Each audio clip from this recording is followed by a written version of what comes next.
엔젤 헤어는 최고의 ARG, 아니 단언컨대 최고의 문학 작품 중 하나입니다. 이스트파츠 채널에 올라온 이 미니 시리즈는 특별한 이야기를 전달합니다. 많은 주요 유튜버들이 이 시리즈를 아날로그 호러라고 분류했지만 제 생각에는 엔젤 헤어는 아날로그 호러는 아닌 것 같습니다. 그것은 시리즈를 직접 보시면 아실 겁니다. 그렇기 때문에 지금 영상을 보고 계신 분들 중에 아직 엔젤 헤어를 안 보신 분들은 설명란에 있는 재생 목록 링크로 들어가서 시리즈를 다 보고 오신 후 영상을 시청하시길 바랍니다. 제발 이 시리즈를 봐주세요. 정말 아주 잘 만들었고 개인적으로 아주 특별한 작품이라고 생각합니다. 그렇기 때문에 작품을 먼저 보고 영상을 시청해 주시기 바랍니다. 엔젤 헤어는 지금부터는 한국어로 천사토끼라고 하겠습니다. 천사토끼는 크게 시즌 1과 2로 나뉘고 중간중간에 보너스 에피소드를 제외하면 총 12에피소드입니다. 영상 하나가 5분을 넘는 게 많진 않기 때문에 가볍게 보기 좋은 시리즈이기도 합니다. 시즌 1은 조나라는 인물이 자신이 어릴 적 보던 천사토끼 테이프들을 다시 돌아보는 것을 주제로 합니다. 그는 어린 시절 기억이 가물가물하지만 영상을 보면서 VHS 테이프와 그의 VCR 녹음본이 아주 많이 다르다는 것을 인지하게 됩니다. 천사토끼의 메인 캐릭터는 천사토끼 가브리엘 또는 개비와 오소리 프랜시스입니다. 조나의 VCR 녹음본에서의 개비는 아예 대놓고 어린 조나와 대화를 할 뿐만 아니라 그를 위해서 기존의 애니메이션의 흐름을 끊기도 합니다. 보통 이런 TV 속 상상 속의 친구 내러티브가 ARG에 있으면 99%의 확률로 아주 나쁜 일이 벌어지거든요.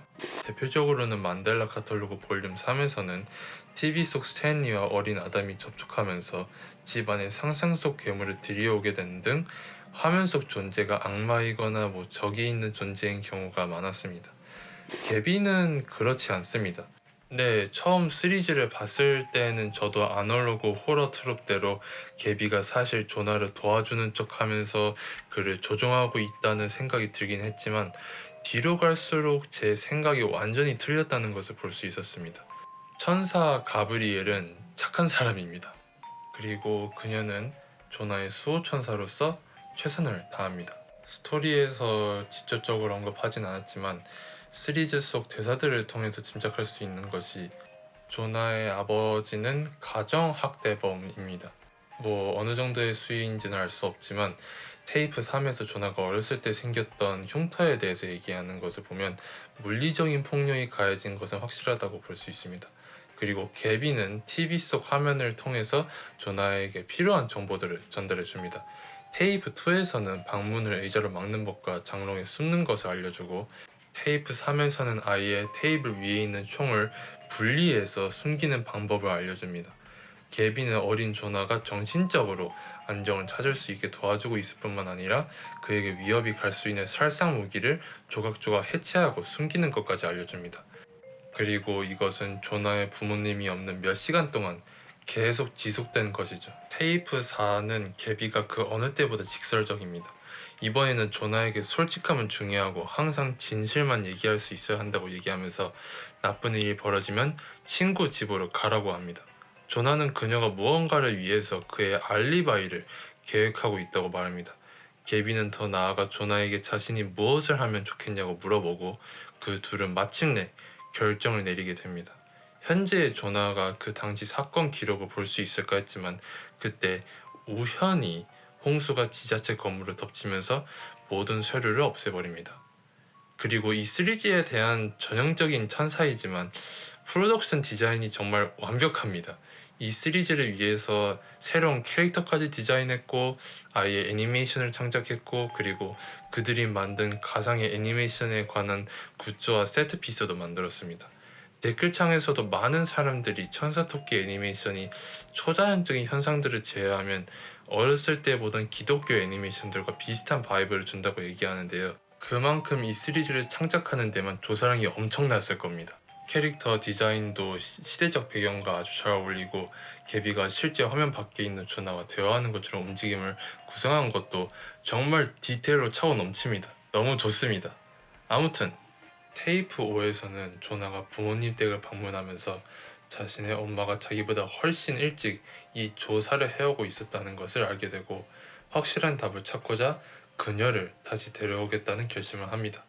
그리고 테이프 6, 조나는 드디어 결단을 내립니다.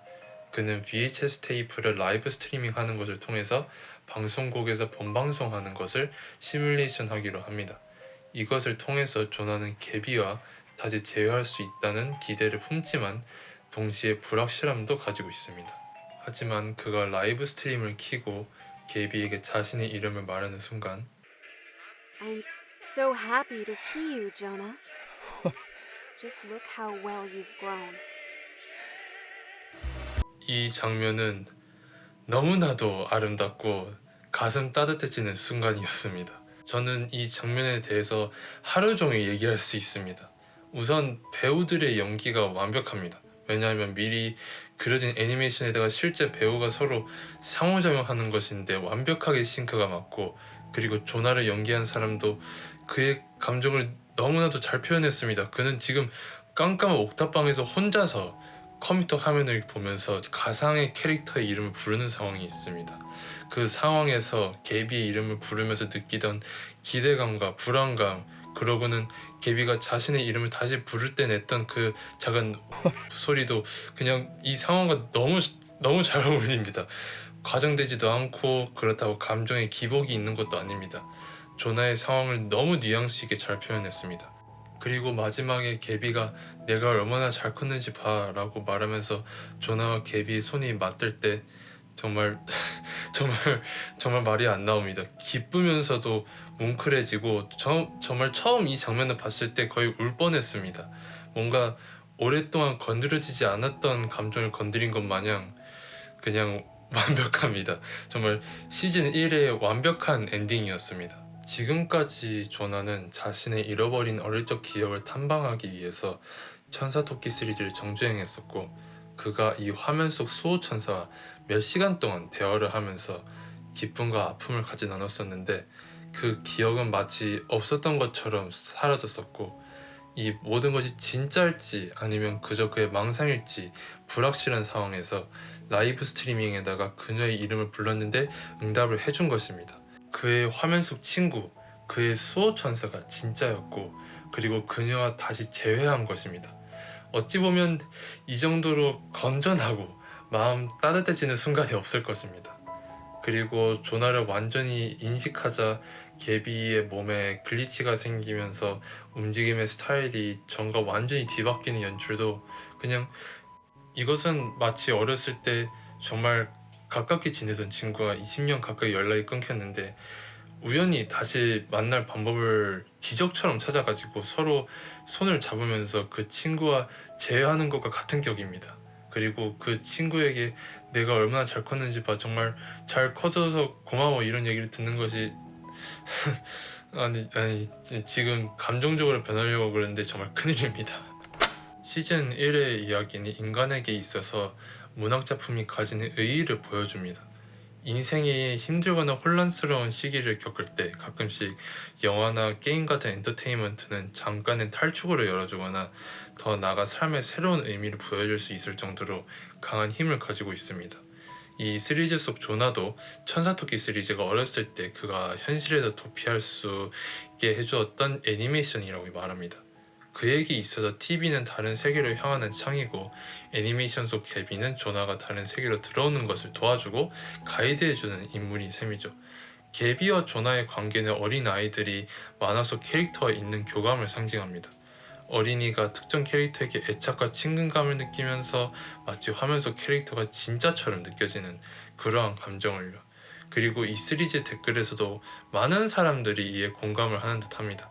이 시리즈가 어렸을 때보다 애니메이션의 향수를 느끼게 해준다, 또는 자기도 어린 시절 개비 같은 친구가 있었으면 좋겠다 라고 쓴 댓글들이 많습니다. 천사토끼가 그러한 향수를 제대로 저격하기 때문에 조나가 느끼는 감정을 이 애니메이션을 한 번도 본 적 없는 수십만 명의 사람들에게 전달시킬 수 있었다고 생각합니다. 그리고 저는 그게 아주 엄청난 성취라고 생각합니다. 상징적인 것도 있지만 그냥 개비 자체가 너무나도 사랑스러운 캐릭터입니다. 개비의 캐릭터 디자인은 맥 로젠버그가 했는데요. 디자인을 너무 사랑스럽게 잘했습니다. 그리고 개비의 성우를 맡은 스테파니 바렌스는 정말 개비의 목소리를 완벽하게 표현합니다. 그냥 목소리가 너무 천사 같습니다. 어떻게 표현해야 할지 모르겠습니다. 항상 대화를 할 때마다 아주 정제되어 있고 친절하면서도 아주 단호합니다. 그리고 조나에게 조언을 할 때도 항상 성경의 내용이 뒷받침된다는 것도 아주 나이스한 터치입니다. 이러한 디테일들이 천사 가브리엘이 정말로 어린이의 눈높이에서 대화를 해주는 천사 같다는 이미지를 줍니다. 그리고 단순히 성스러운 것이 아니라 총기류에 대해서도 잘 알고 있습니다. 천사니까 당연히 지식이 무한대로 넓겠지만 어린 조나에게 총을 분해하라고 하는 것은 조나의 나이를 고려하면 좀 무리한 부탁일 수도 있습니다. 그게 제가 개비의 캐릭터가 더 마음에 드는 이유이기도 합니다. 그녀의 조언은 항상 완벽하진 않습니다. 물론 최선의 방법이기는 하죠. 개비는 자신의 직책 내에서 조나를 도우려고 모든 수단을 동원합니다. 테이프 4에서도 개비는 천사로서 조나에게 거짓말을 하라고 할 수 없기 때문에 그 규칙을 우회적으로 사용해 나중에 말할 수 있는 진실을 만들려고 합니다. 앞에서 구체적으로 얘기는 못했지만 조나의 아버지를 사라지게 만든 인물이 개비이지만 우리는 그녀가 정확히 무엇을 했는지 알 수 없습니다. 하지만 그녀가 끝까지 조나를 도와주었다는 것이 정말 개비는 수호천사입니다. 아직도 생각이 나지만 6화의 마지막 장면은 정말 말로 설명하기 아깝습니다. 이 시리즈는 너무 좋고 하지만 이 시리즈가 이렇게 끝나진 않죠. 아직 더 남아 있습니다. 시즌2로 들어가기 전에 재생 목록에 포함되어 있는 부활절 테이프가 있습니다. 조나는 이때 부활절을 처음으로 혼자 보낸 날이라고 합니다. 그리고 아직까지도 개비에게 의심이 남아 있었다면 이번 화에서 싹 사라집니다. 조나가 부활절 달걀을 색칠하는 것을 처음부터 끝까지 도와주는데요. 마치 유치원 선생님이 그 아이가 색칠 공부하는 것을 도와주듯이 설명을 해줍니다. 그 와중에 우리 친구 프랜시스는 아주 저주받은 그림을 아래다가 그리기 시작합니다. 아니 누가 부활절에 우르보루스를 그릴 생각을 여기다가 알베도에서 그림 넣어주세요. 프랜시스가 계속해서 흉조가 담긴 그림을 가져오니까 개비도 참을성이 떨어져서 화를 내기 시작합니다. 그가 그린 그림들이 무슨 숨겨진 의미가 있거나 그러겠지만 그런 걸 생각할 수가 없습니다. 왜냐하면 이것 자체가 너무 사랑스럽거든요. 다시 어린 시절로 돌아가서 만화 캐릭터들이 그림 그리는 것을 보는 것 같은 기분입니다. 자, 이 에피소드에서 개비는 흥미로운 대사를 합니다. 그녀는 그림 그리는 거에 대해서 얘기할 때 자기는 자신이 한 약속들을 상기시키는 야자나무 잎을 그리는 것을 좋아한다고 합니다. 위키피디아에 의하면 야자나무 잎은 지중해 쪽에서 승리, 평화, 영생을 상징한다고 합니다. 그리고 에피소드가 끝나기 전에 개비가 걱정스러운 말을 합니다. 중요한 것은 메시지를 기억하는 것이야. 바로 누군가가 너를 지키기 위해서 목숨을 바쳤다는 것이지. 그것에는 항상 믿음을 가질 수 있어, 조나. 개비가 했다는 약속들이 무엇인지 그리고 목숨을 바쳤다는 것이 조나를 위해서 목숨을 걸었다는 것을 말하는 건지 아직은 알 수 없습니다.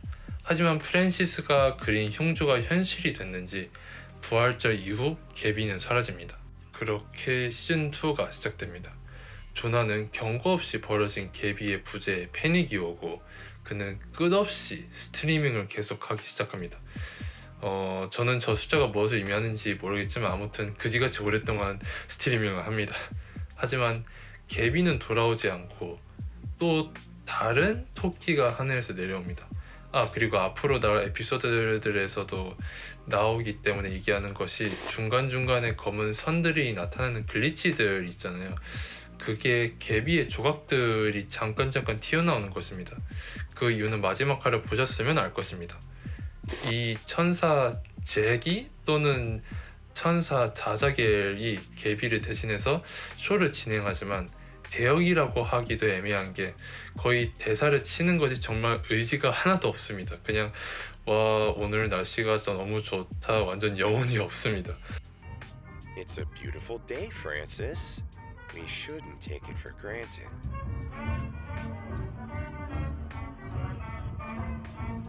더 나아가 개비의 원래 대사를 완전히 수정해버리고 화면 너머의 조나를 무시해버립니다.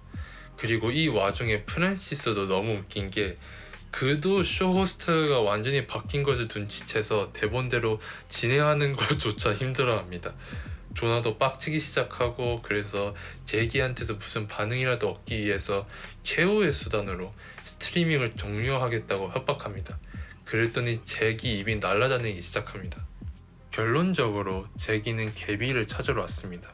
그리고 스트리밍하는 사람이 조나임을 알게 된 이후 제기는 아예 대본을 통째로 버리고 탐정 모드로 들어갑니다. 케이스 3에서 흘러나오는 노래 Between the Devil and the Deep Blue Sea는 조나가 처한 상황과 앞으로 벌어질 사건들을 암시합니다. 그는 제기가 마음에 안 듭니다. 하지만 그 없이는 개비를 찾는 것도 불가능하기 때문에 그를 버릴 수도 없는 처지이죠. 제기가 프랜시스에게 팀워크에 대한 성경 구절을 언급하는 것도 이후 이 셋이서 같이 이 케이스를 해결한다는 것을 암시하는 거라고 볼 수 있습니다. 잠언 27, 17의 새로운 국제 버전 번역은 철이 철을 견고하게 만들듯이 한 사람이 다른 일을 견고하게 만든다 라고 적혀 있습니다. 물론 어떤 버전을 보느냐에 따라서 단어가 조금씩 다르지만 전체적인 아이디어는 협력 또는 팀워크의 중요성을 알리는 것입니다.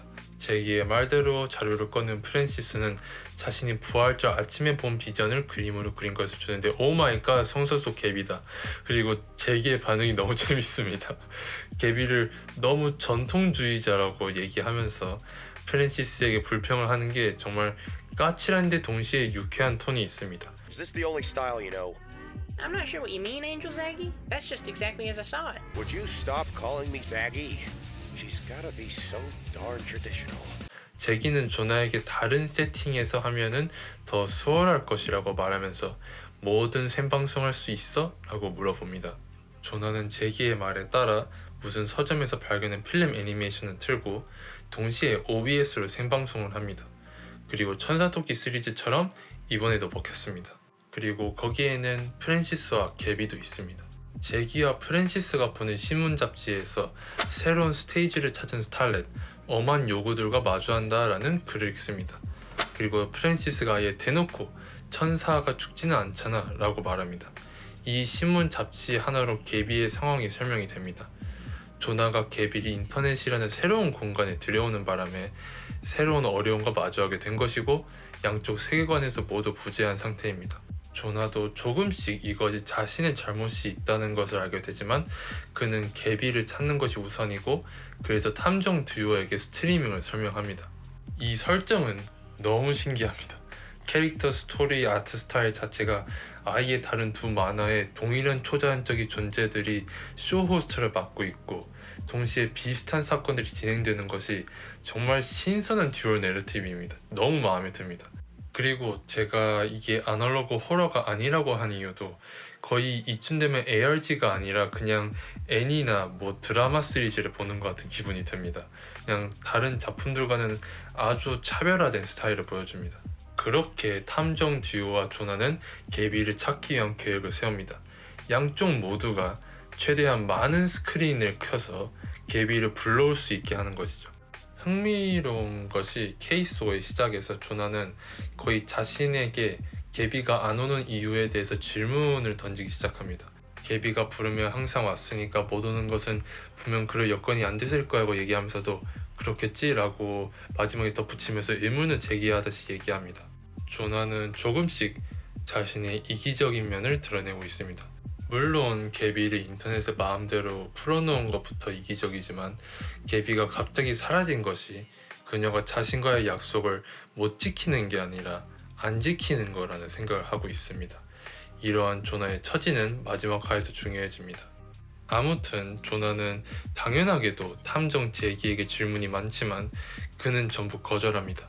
말하는 어조가 아주 냉혹하지만 막 개비를 너의 작은 토끼 친구라고 얘기하면서 뭐 그래도 조나에게 도움이 되는 말을 합니다. 그리고 개비가 드디어 모습을 나타냈을 때 상황이 아주 기묘합니다. 그녀는 수많은 스크린에 의해서 몸이 조각조각 분리가 되어 있는 상태로 간신히 온전한 상태를 유지하고 있었습니다. 개비는 자신이 항상 그랬듯이 위험에 처한 어린이들을 도와주려고 했지만 인터넷에 있는 수백만, 수억 개의 스크린에 동시에 있으려고 했던 탓에 한계점에 도달하게 된 것이죠. 조나는 이 모든 광경을 보고 다시 기억 못하게 해달라고 말합니다. 잭이는 조나의 반응이 당혹스러운지 화내고 개비는 조나에게 두려워할 필요 없다고 얘기합니다. 하지만 조나는 그가 개비에게 짐이 될까봐 무섭다고 답변합니다.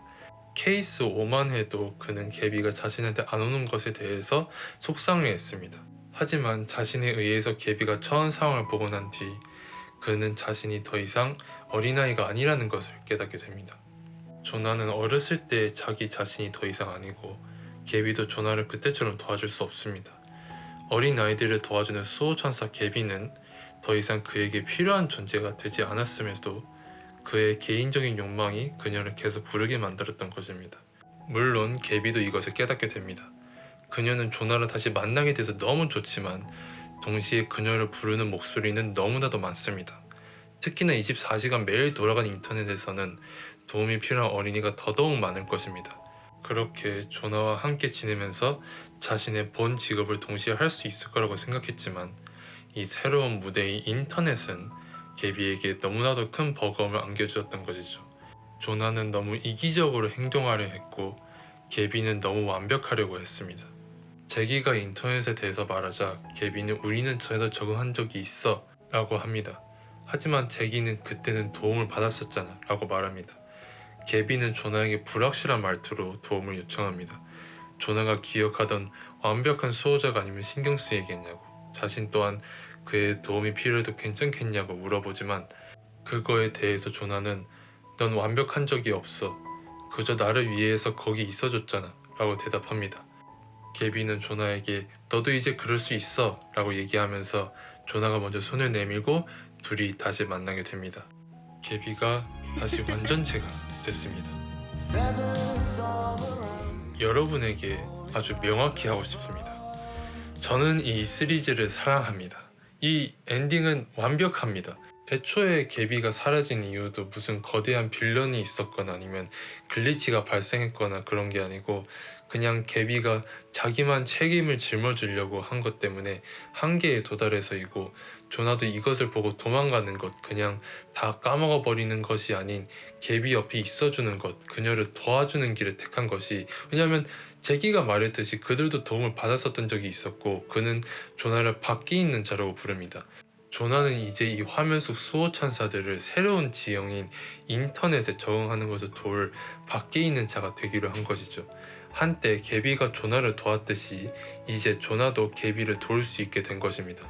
이렇게 보면 조나의 성장 스토리는 아주 훌륭합니다. 천사 개비의 도움을 받았었고 커서도 개비를 다시 만났을 때 어렸을 때의 자신처럼 대해주길 기대했지만 이야기를 거치며 성숙해지면서 도움을 받고 싶다는 욕망을 포기하고 도움을 줄 수 있는 사람이 되기로 결심한 순간 개비와 조나는 더 이상 일방적인 관계가 아니라 서로 의지할 수 있는 진정한 친구 사이가 된 것을 보여준다고 생각합니다.